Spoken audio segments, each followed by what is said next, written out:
I think the first thing that we need to do is take out that baffle. It's a 4mm Allen key underneath the rubber grommet that goes in. Don't do what I just did. Dropped the bolt. It didn't come out with the Allen key, so just to let you know, if you do make the same mistake as me, the bolt isn't magnetic. That's the baffle out. That is the grommet back on. Let's fit it.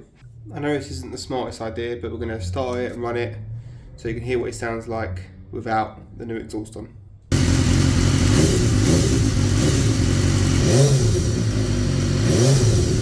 You have a T45 here and underneath.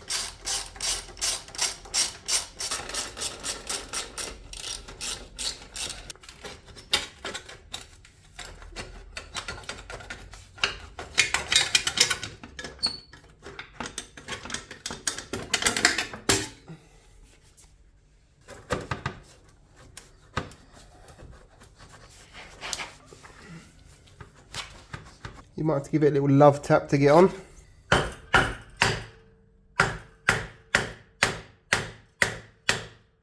Very, very close to going in. You do need to get yourself an M8 nut and a washer. It doesn't come with it. And that's on. Get a 13mm spanner, hold that nut. Nylock nut just about reaches. And do like the 10mm. That's it, very simple. That is what she looks like now.